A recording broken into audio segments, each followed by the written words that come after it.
Hello, and welcome to my lecture on the short story. My name is Kathryn Rusch, and I've written more short stories than I ever want to contemplate. Probably the scariest thing that John Helfers, the editor, ever told me was that I had written more than 100 short stories just for techno books alone. And that was, good heavens, probably 6 or 7 years ago. That doesn't count all the stories I've written for the mystery magazines or the science fiction magazines or other anthology editors or things I was doing. Anyway, I am more or less an expert on the short story. My work has been published, as I said, in many different places and also more years' best collections than I want to think about. It's been nominated for a bunch of awards, and I've also been published in the literary mainstream in the short fiction as well.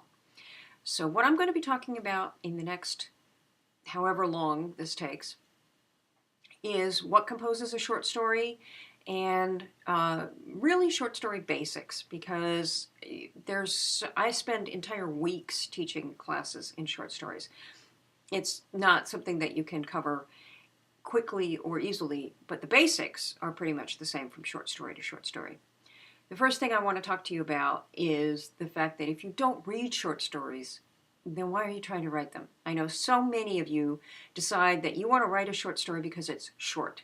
And you've never read a short story in your life, but you've heard from somebody like me or somebody who's sitting on a panel at a science fiction convention or a mystery convention or a literary convention telling you the best way to practice your fiction writing is to write short fiction.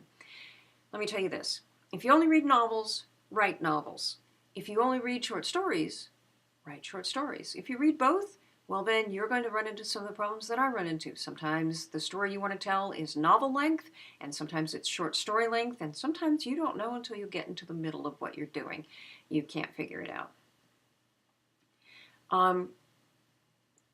As a writer, one of the things you're going to want to know is, what am I writing? Am I writing a short story? Am I writing a novel?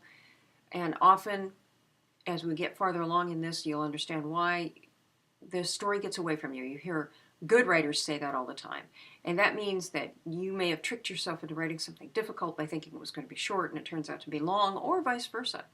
You've also heard people say that short stories are either really easy to write or really hard to write. Both things are false and both things are true. Short stories are really easy to write sometimes, and they're really hard to write sometimes, and it depends on the short story that you're writing. Sometimes you've tackled a subject that makes you uncomfortable. It might be about cats, for heaven's sakes, but it still makes you uncomfortable, so it's hard for you to write.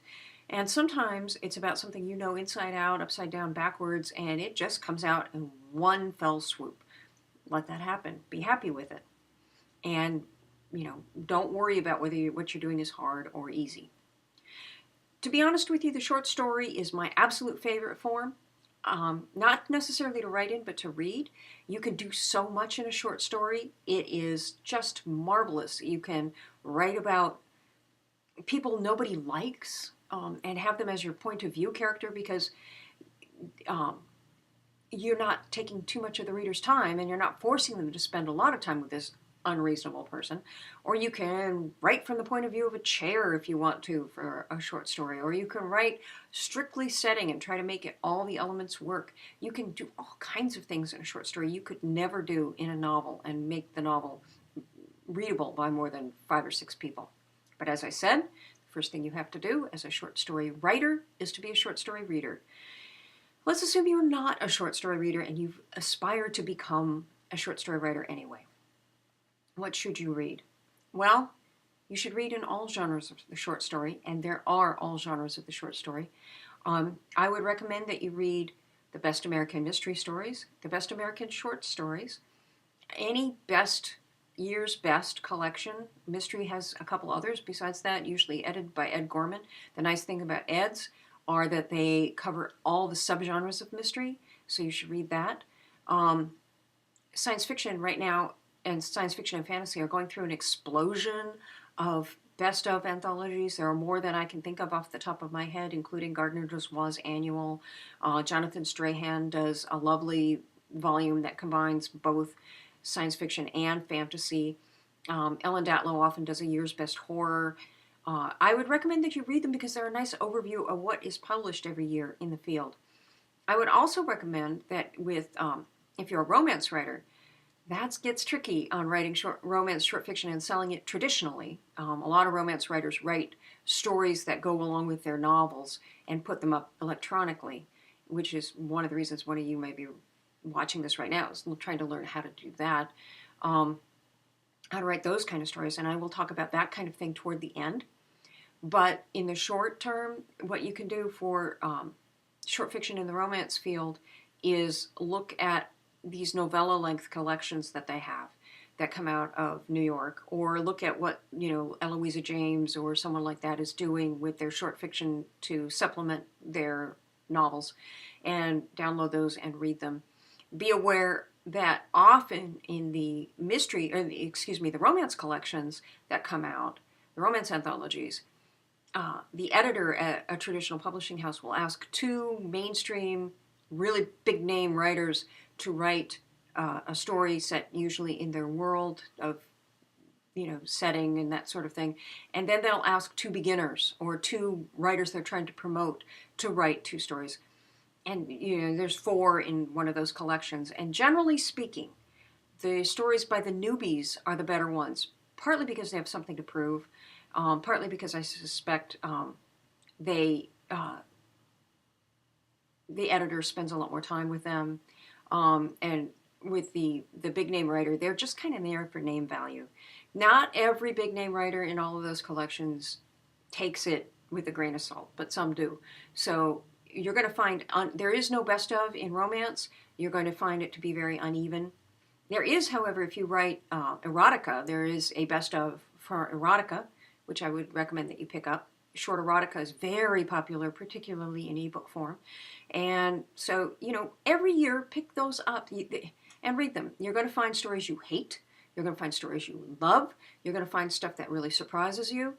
You don't have to read them from beginning to back because, for example, in the Best American, they put them alphabetically, which sometimes they start with the worst story and end with the worst story after that, and all the good ones are in the middle. Whereas, like an anthology that comes out of science fiction or fantasy, they actually put them in an order. Generally speaking, the best stories at the beginning, and the second best stories at the end, and there's a really great story, according to what the editor believes, in the middle. And then everything is built around that. So you can often tell what the editor thinks is their 3 best stories by product placement.